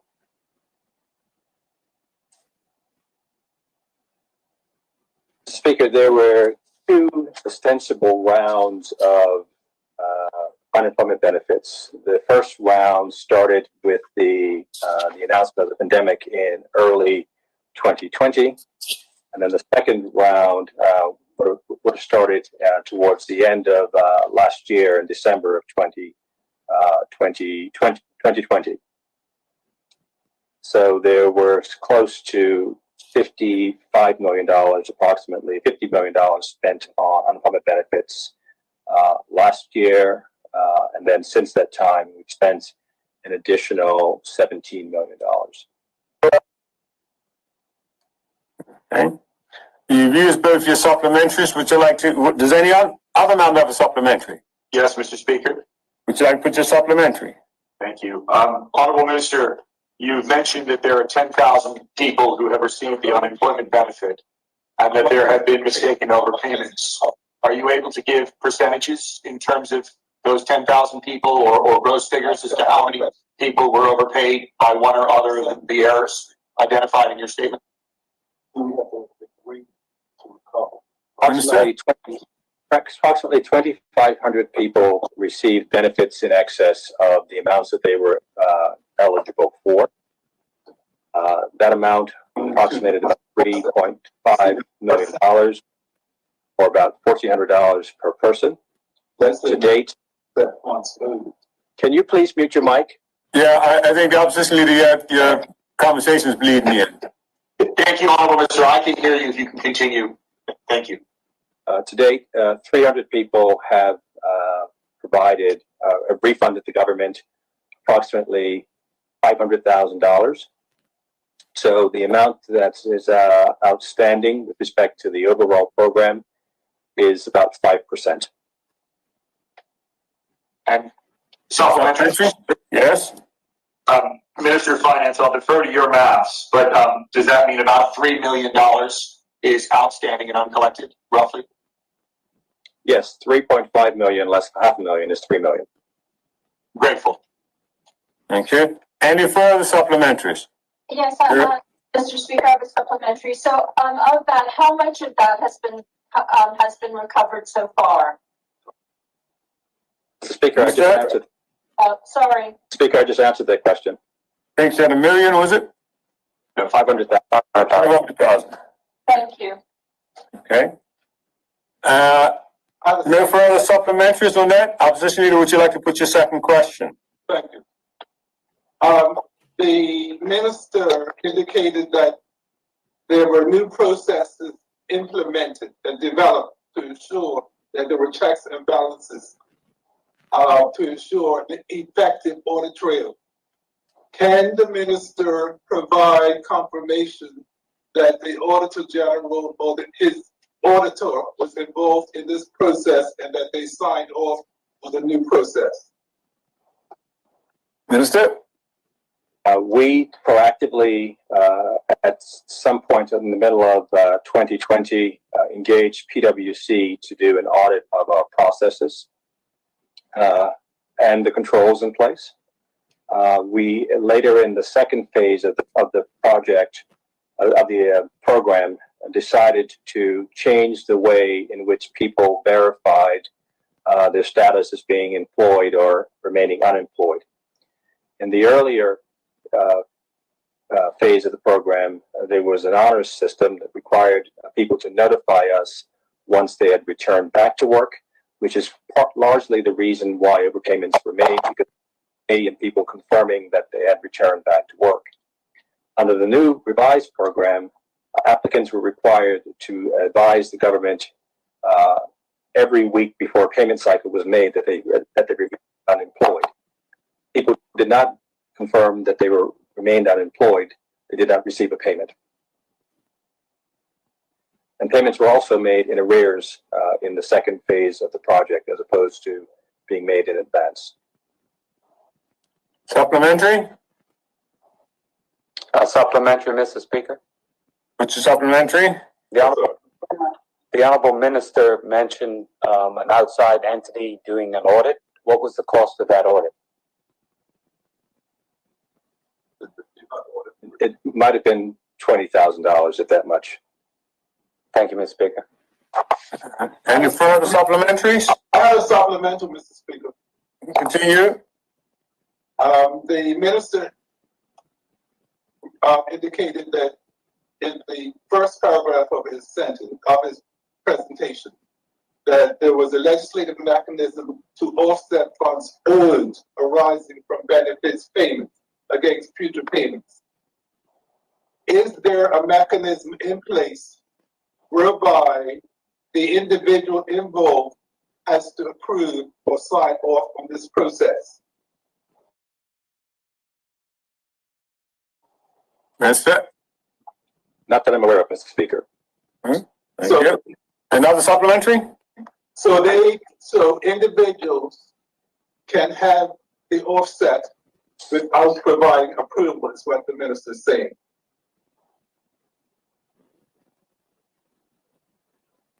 That's what, Mr. Speaker, I think that I'm not aware of means.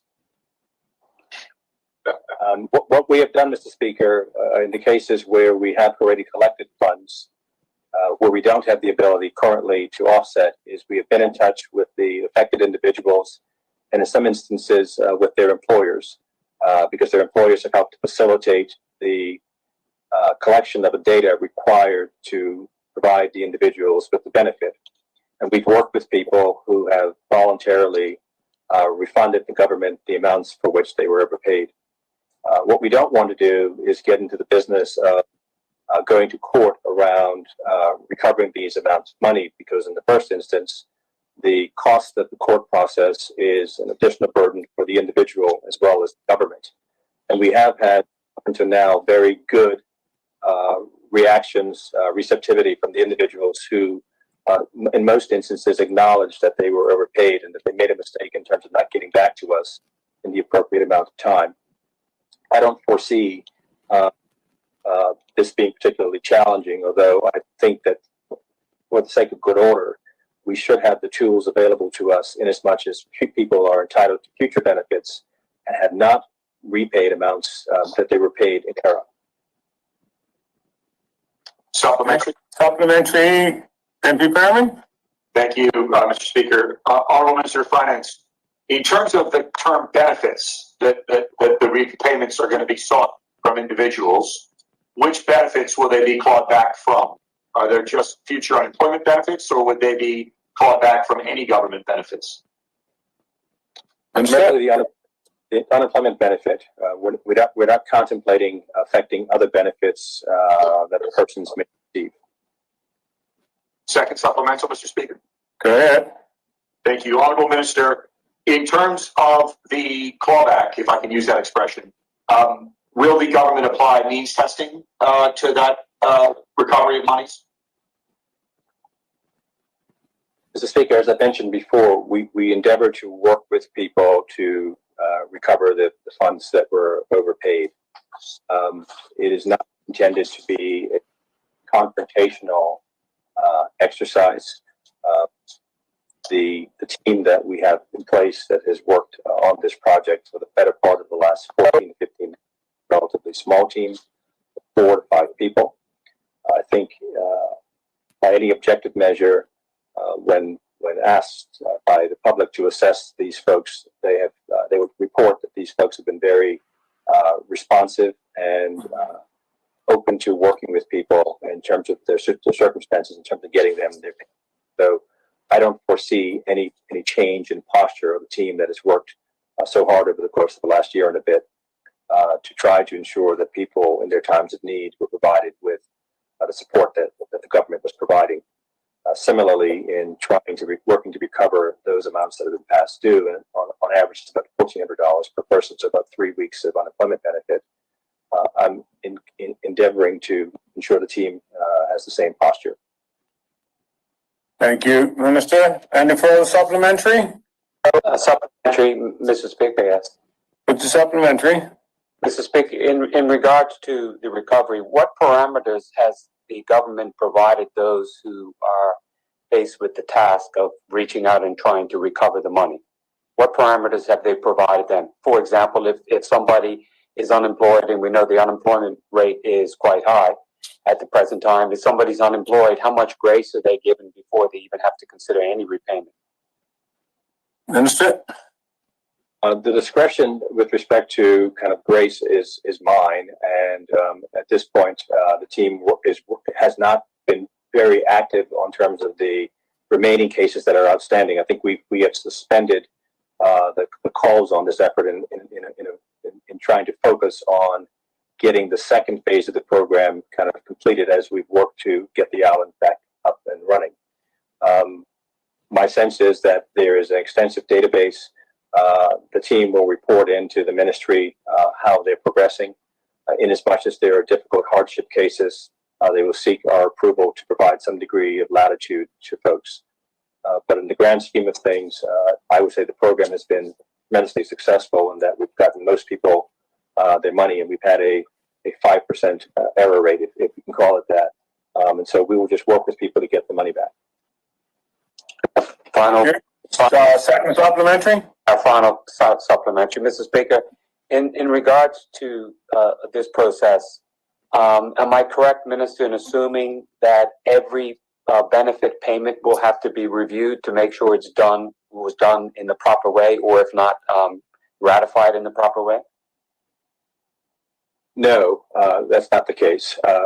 In the early days, Mr. Speaker, of the program, my recollection, and I remember this vividly, is there was a press conference held on a Tuesday advising folks that this program will be stood up.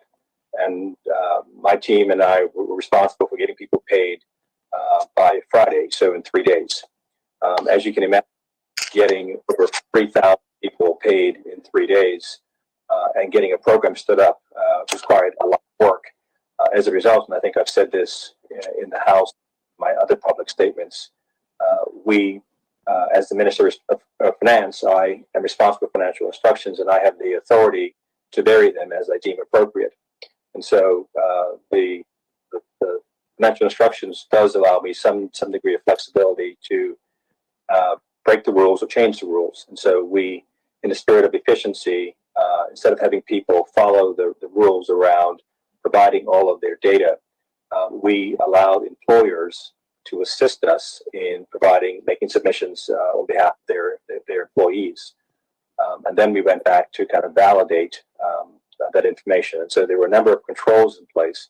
Of course, all controls are not perfect.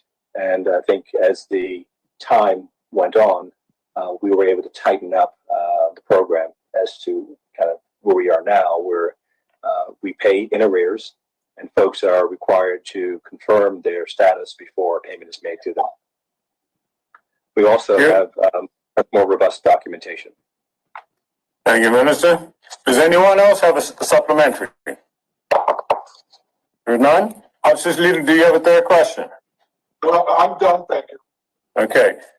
Minister, the other member had indicated had questions for you is MP Dunkley. MP, do you still wish to put questions, or the supplementaries covered it? We covered it, Mr. Speaker. I thank the Minister. No problem. We'll now move on. The next statement is the Minister of Education. Minister, your second statement in reference to the summer professional learning. There's a question from MP Jackson. MP Jackson, would you like to put your question? Thank you, Mr. Speaker, and good morning, Minister. Yes, I'm just curious, when and to how many grade levels will these concepts be introduced? Understood? I'm not sure what does she mean concepts. I spoke to creative curriculum and project-based learning, and the statement states that those are for preschool/kindergarten. And the blended learning, if you refer to a previous statement that I made, was something that we're introducing at the primary level. So that will be all schools, all students at that level? The idea is we have to start somewhere. So the idea is that eventually we will move to the blended learning module throughout the Bermuda public school system. This previous COVID year, it was used quite successfully at the high school level and in some cases at the middle school level. But we've had pilots going on at the primary school level to see how we can introduce that even more so in the upcoming year. Reference to the previous statement I had made 2 weeks ago, 1 or 2 sittings ago, that talked about the Chromebooks that will be issued to all primary school students from P5 through P6. That was when we talked about the blended learning being integrated into that as well. And so it is something that is in progress as we speak, and we'll continue to provide updates as we roll out the program even more so. Thank you. A supplementary? Yes, I have a supplementary. The minister had just mentioned integrated. Is this going to be, are these programs going to be integrated into sort of the existing curriculum, or is this something that will be integrated or a part of the introduction of the sort of part of the transformation and the new curriculum? As noted in the statement, I made several references to 21st century learning, and as the member is aware of our school reform, and which includes not just the upgrading of buildings, but the introduction of a revamped school curriculum as well that introduces what we label the 21st century learning modules, so that it will be part of the new curriculum.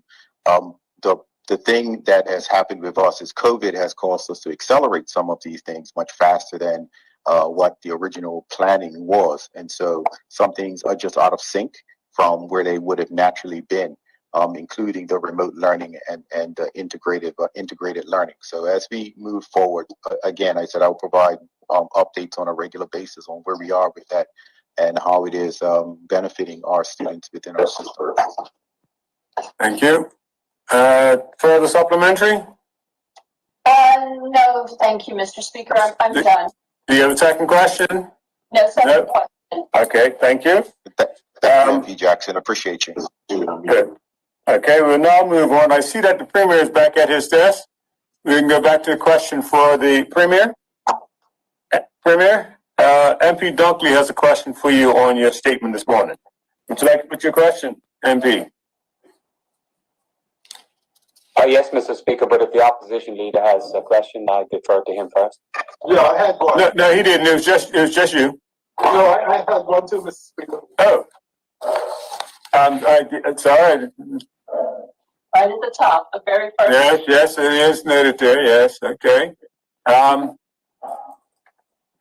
Officer's leader, would you like to put your question? Thank you. Mr. Premier, you indicated you touched on Fairmont, Southampton. It is my understanding that Fairmont, Southampton is a designated quarantine center. How long will this be a quarantine site? And how will it impact the redevelopment of the hotel? Thank you. Mr. Speaker, can I go? My apologies. Yes. Thank you. I thank the Honorable Opposition Leader for his question. At the point in time, the Fairmont Southampton is targeting the commencement of their operations, if all financing is able to be done, in September, and we will not be able to be using the facility as a quarantine hotel at that point in time, but it remains to be seen.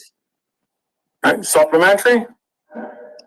Can the Premier provide more details and an update on Fairmont? I was wondering if you'd be able to Sorry. Somebody's in there. Yeah, we just muted him. Go ahead, Officer's leader, put your supplementary. Can the Premier provide details and an update on Fairmont Southampton's development plan? I know he just touched on it, but does he have any more information that he can share with the people of Bermuda? Thank you. Sorry, Mr. Speaker. I'm not entirely certain what the details the Honorable Opposition Leader is asking for. I think that the statements have been made in public that the government continues to work and try to support the work and efforts of the owners and the developers in securing financing to put up the building. I know that the Minister of Finance, myself, and the Honorable Member for Petition number 31, who assists me, went and took a look at the model rooms. We've made ourselves available to meet with investors if necessary, and we will continue to do that to support development. But the most important thing is that the developer does what is necessary in order to advance this project, and that would be making sure that the financing and funding is in place. I'm excited. I think it is an amazing and transformational project of which they hope to engage in. I think the estimated amount of investment is $300 million, complete transformation of all the rooms, complete transformation of the beach club, many particular areas. I think that it is certainly incredible. We are continuing to support those efforts. But as the Honorable Opposition Leader can imagine, as he works in financial services, it is certainly a difficult and uncertain environment in this space. And Bermuda is not unique in the challenges in regards to certainly making sure that we can finance such complex development projects. But we're continuing to work with the developers. Okay. Supplementary? Second? Supplementary? Yes, supplementary. Yes. As this is a designated quarantine site until September, based on the Premier's comments, what type of remuneration program does the government have with the owners of this property in regards to it being used as a quarantine site? There is no remuneration, the Opposition Leader. I think the rates were published. I think it's $185, and for persons and individuals. So we're going to continue to work through that. But there's nothing special that is taking place. Nothing outside of what's taking place with the other establishments. Thank you. Those are my questions. Okay. So no further questions at all?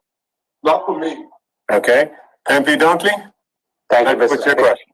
Thank you, Mr. Speaker. To the Honorable Premier. Honorable Premier, on your second page, I believe it's the third paragraph you read, Mr. Speaker, since those days, much has been rebuilt and visitor confidence in Bermuda remains high. That confidence saw us chosen to host certain events whose original locations could not deliver the safe experience. In regard to that, the question to the Honorable Premier, yes or no, in referring to hosting certain events, was the Revolve event that was held earlier this summer one of those events? The answer is no. Sorry, Mr. Speaker, the Revolve event is not a hosted event. It's a clever one there by the Opposition Leader. What we're talking about is certainly the fact that we were able to host the first in-person golf return event last year with the PGA Championship, and also other events last year, so without question. Supplementary? Yes, thank you. Yes. As the company mentioned, has high-profile people with them, traveling with them, and their exposure goes worldwide. Was the BTA aware, supportive, or involved in the Revolve event? Premier? Mr. Speaker, I can refer the honourable member to the public statements which were made by the Bermuda Tourism Authority. I cannot necessarily speak, but if the honourable member wishes to ask a specific question on that, I'm happy to go ahead and get the answer for him. I just asked the question, so I appreciate the answer from the Honorable Premier. Was the BTA aware, supportive, or involved in the event? And Mr. Speaker, my answer will remain the same. Yeah, I think basically the answer is that it's in the public knowledge, in short form. Is that basically what you're saying, Premier? I said that the honourable member can refer to the statements which were released from the Bermuda Tourism Authority, and if he has any specific matters in which he wants to follow up on that specific issue, he's more than welcome to put them in writing, and we'll seek to get the answers to it. Supplementary, Mr. Speaker? Second supplementary? Yes. As the Premier is the Minister of Tourism, and I assume would be updated on happenings within the BTA, was he aware of the Revolve event?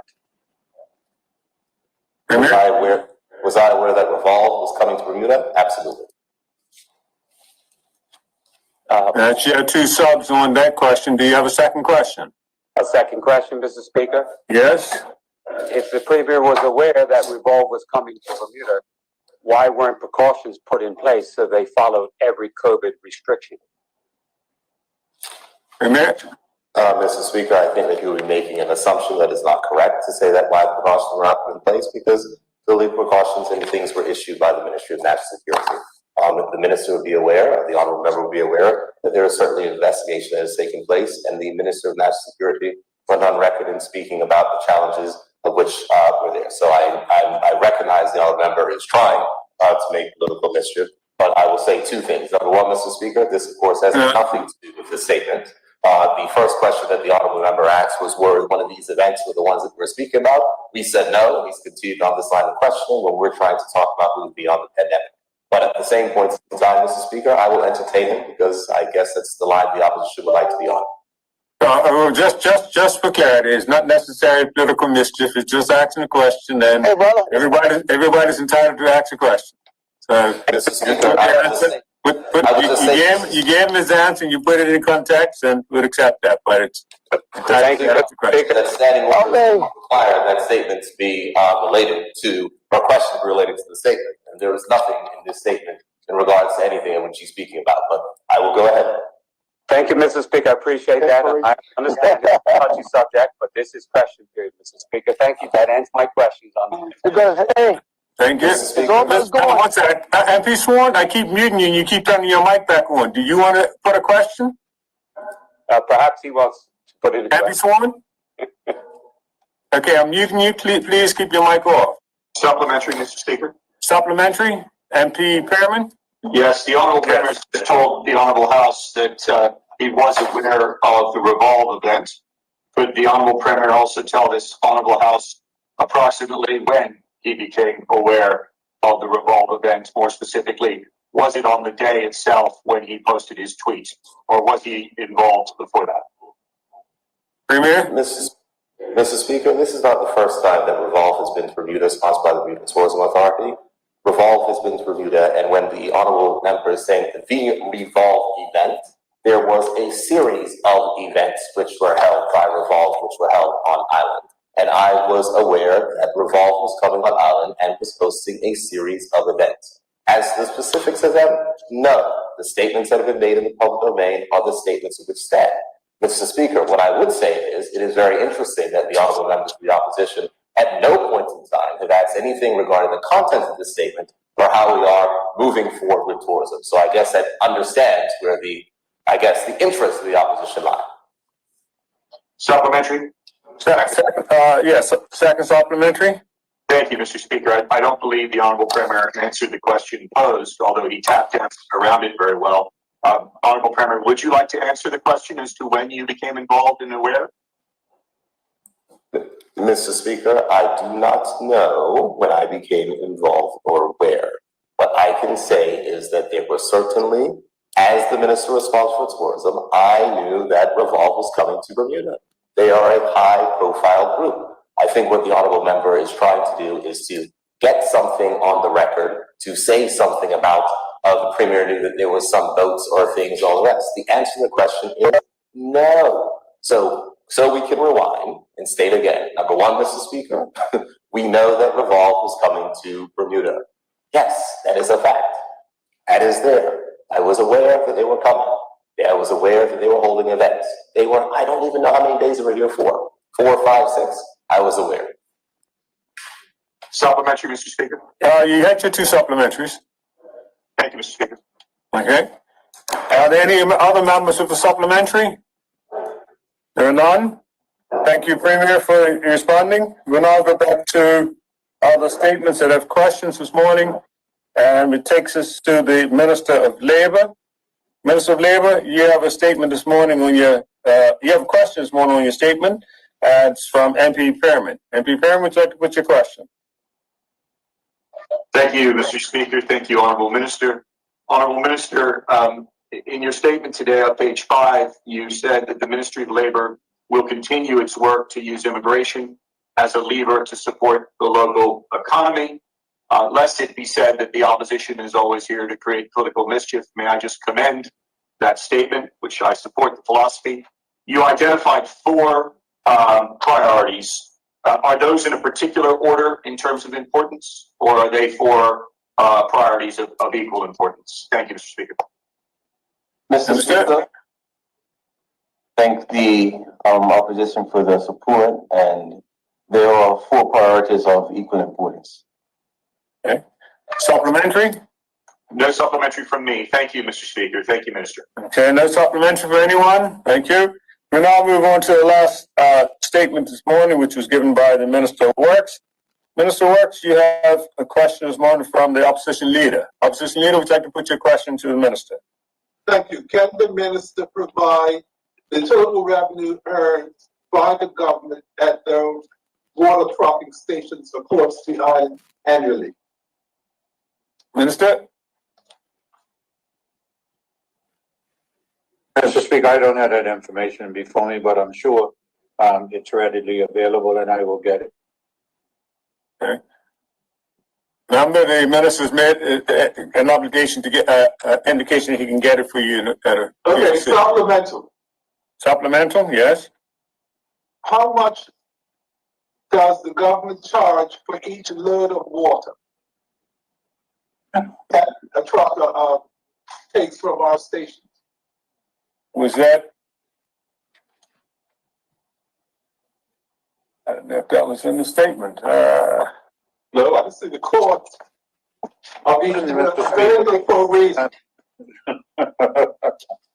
I don't know the answer to that either, but I'm sure I could get that answer before this section ends. Thank you very much. I will yield until he gets the answers, Mr. Speaker. Thank you. Any supplementaries from any other member? No supplementary? That brings us to a close of the question and answer period, and we're 3 minutes short of the allotted 60 minutes. Thank you. We will now move on. The next item on the order paper is the congratulatory and obituary speeches.